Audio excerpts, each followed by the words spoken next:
O que foi mais grave ao país, o atentado do psicopata com a machadinha que matou crianças em Santa Catarina ou a invasão no Congresso no dia 8 de janeiro?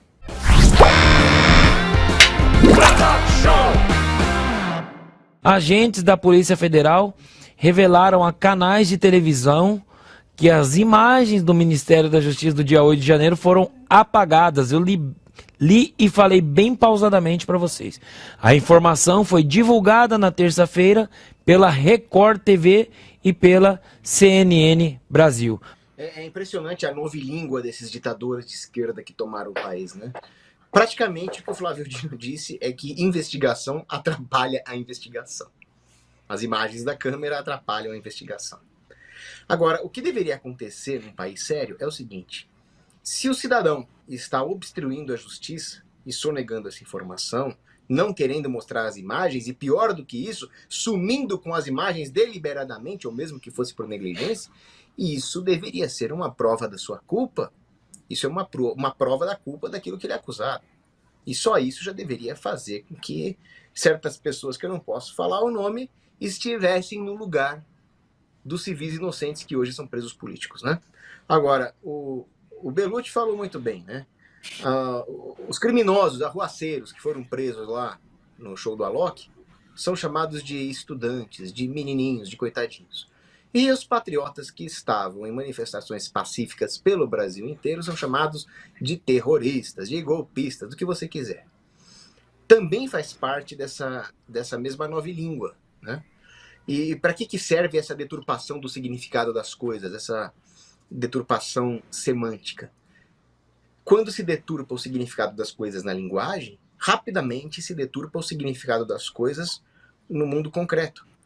Então se deturpa também a missão, a função de cada pessoa na sociedade. Qual que era a função de um militar na sociedade? A função do militar era proteger o povo contra inimigos externos e internos. Correto? O que aconteceu aqui no Brasil foi exatamente o contrário. O Adriles já citou muito bem ali muitas pessoas que estão envolvidas nesse ato de enganar o povo, de ludibriar o povo, de induzir o povo para depois prendê-lo. Mas tem um sujeito que eu queria citar aqui, que é um general que não merecia essa patente, o general Gustavo Menezes, Gustavo Dutra Menezes, que era o comandante militar do Planalto na ocasião, não sei se ele ainda é. E ele falou, pois é, olha só, o povo achou que nós estávamos ali para protegê-los, e aí nós nos aproveitamos disso para prender mais de 1000 pessoas. Isso aí é a confissão de um crime de guerra, chamado perfídia. Acho que eu já falei disso aqui até no Braddock mesmo. Você apela à boa-fé do seu oponente, simulando a intenção de negociar, ou nesse caso até simula a intenção de proteger contra quaisquer sinistros, e os prende. Isso é uma coisa condenada de se fazer, mesmo se for um exército contra o outro. Agora, você imagina um exército contra o seu próprio povo, contra civis desarmados. Isso é o fim. Isso é onde mais fundo se chegou no poço moral. E aí eu me lembro do Laurent Beria, que era o chefe da polícia política do Stalin.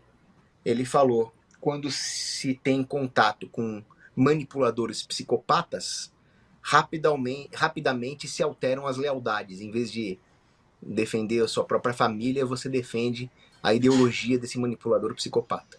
É o que lamentavelmente aconteceu com as Forças Armadas brasileiras. Cogos, eu quero aproveitar um momento aqui que veio uma pergunta aqui na minha cabeça e eu queria fazer para você. O que foi mais grave ao país, o atentado do psicopata com a machadinha que matou crianças em Santa Catarina ou a invasão no Congresso no dia 8 de janeiro? Machadinha contra criança. Pois é. Isso aí, obrigado. Mas você sabe que... Pode falar, Cogos. Um minuto. Mas na cabeça dos estatólatras,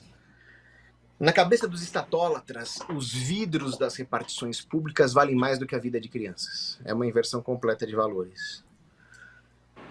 Só que no fundo, tem uma coisa em comum entre o que aconteceu lá em Santa Catarina e o que aconteceu lá em Brasília. Os grandes manipuladores da esquerda, eu já estou falando num outro nível, já estou falando mesmo da nova ordem, eles estão por trás de tudo.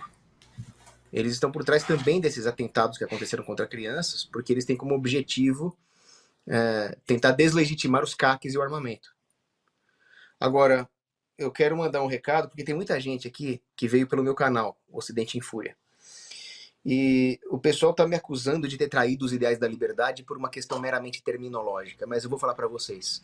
Tem um sujeito chamado Peter Turguniev, que é um falso libertário, que preferiu defender os vidros das repartições a defender a dignidade dos patriotas que são presos políticos. E ele também defendeu um atentado terrorista da Ucrânia contra crianças russas. Então, certamente, ele também não tem nenhum apreço pela vida das crianças. Esses aí vocês acham que é libertário. E tem gente me acusando de não ser libertário só por uma questão terminológica.